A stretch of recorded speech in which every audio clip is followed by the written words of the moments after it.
I was cheated on and I'm devastated. I, 32 meters, had been with my, soon-to-be, ex-wife for 15 years, married for 5. We were high school sweethearts and she was my first for literally everything. We've had our share of rough patches but I never imagined it would get to this. We haven't had the best sex life for the last few years because of a variety of reasons, mainly her citing that she isn't comfortable with her body after kids. I totally understand. I do my best to always make her feel beautiful, loved, etc. I surprise her with flowers, take her on date nights. Nothing changed her mind about her discomfort after birth. Well, a month ago I was sneaking up behind her to kiss her neck like I always do when she's cooking and I saw she was texting another man a picture of her cleavage and said wish you were here with me. I left the room, hurried to the bathroom and just cried. I confronted her that night and apparently she's been chatting like this for the last 3 years with one of her online friends. She said she loves me but doesn't feel a spark anymore. Instead of talking it out and giving us a chance to fix it, she did this. I feel alone, and at the same time like I just need a night out with a stranger to get my rocks off. It's so confusing and my head is in a million directions. This sucks. Last night a girl I was with said she would suck 10 dicks before giving a fuck about me. I'm 20, she's 23 and beautiful. She said that she doesn't date young, but she's taking a chance on getting to know me. It's only been a couple weeks of really hanging with her but I've noticed that when she gets drunk she can be extremely hard to deal with. Last night we were playing drinking games with her roommates smashed out of our minds and I decided to go up early to her bed. I eavesdrop on what they were saying. She said he's so nice but I don't date young. Seriously. That's not my man. I would suck 10 dicks before giving a fuck about that anga. They were all laughing but also in disbelief. I might have shed a tear or two. She comes up later and we argue about it and eventually make up and cuddle. As she sobered up she apologized profusely and admitted she was rude during the night. But I have no idea why I just didn't leave. I'm still thinking about that. I feel like she cares about me even though she can be difficult. But damn. Those are words that are hard to take back. Mom abandoned family and we abandoned her back. When I, 23 meters, was 18 I found out my mom was messaging with someone online who lived in another state. One day she decided to fly over there and meet him. She was supposed to stay for a week. At first I thought that was awesome, I got the whole house to myself for a week. But the 1 week turned into 2 weeks, then 3 weeks, then eventually a month. Everyone kept asking when she would be back but she never gave a definitive answer. After about 2 months I get a call from her saying she was staying over there and that I was now in charge of the house, which meant I had to pay all the bills. I refused but she insisted I pay them since she was no longer living here. I told her well she needs to come back and do something with the house because it's under her name and not my responsibility. After that she hung up on me and wouldn't answer my calls or text. Just in case she tried something I packed up and went to my dad's house. Well, when bill time came she sent me all the links to payment sites but I ignored them. When she saw I didn't pay them she called me screaming saying I'm irresponsible and I'll get in trouble for not paying them. I told her that wasn't my responsibility, especially since I'm living with dad now. She said she hopes I end up homeless, then hung up. She also tried to get other family members to pay the bills. She didn't want to sell the house because she wanted somewhere to stay when she visits.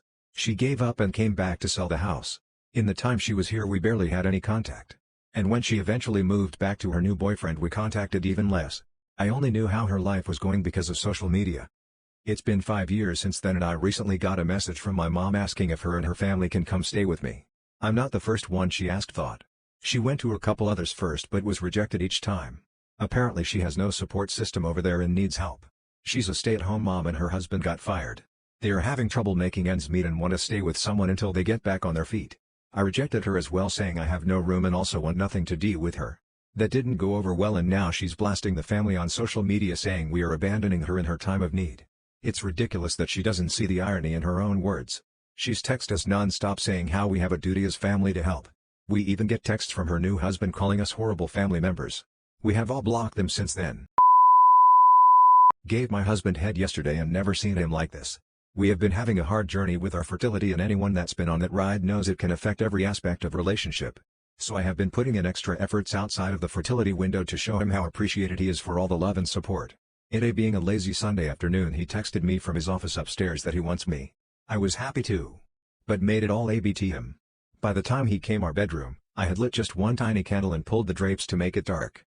Went at it with my personal best, used my hands and mouth so much that by the time he was done he was breathless and moaned like never before. His legs were sort of shivering and he lay next to me, spent. For a good 5 to 10 minutes there was just this quiet content silence between us. Me snuggling into his chest and he just lay still, waiting for his heartbeat to settle.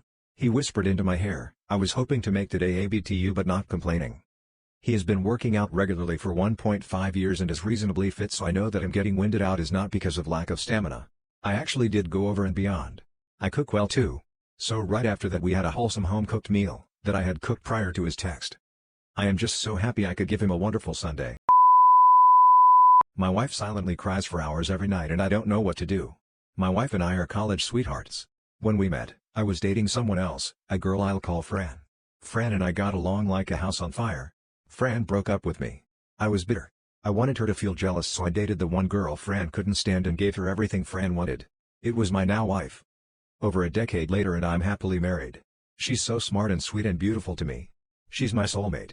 She loves me so deeply. I didn't even know it was possible to be loved this much. A few months ago, Fran moved to the city where I live. She reintegrated herself back into our friend group. We're a social bunch. There was a girls' night. They took 2 cars to the event. My wife was supposed to be in one car while Fran was in another. Fran was driving and a driver plowed into the side of the car. I found out that Fran's car was in an accident. I asked about the girls, including Fran. Fran has a couple of broken bones. I didn't ask about my wife. I didn't know. She wasn't even supposed to be in that car. I called my wife. She didn't pick up, but I figured she had heard about the accident. It wasn't until an hour later that I found out that my wife was in the car.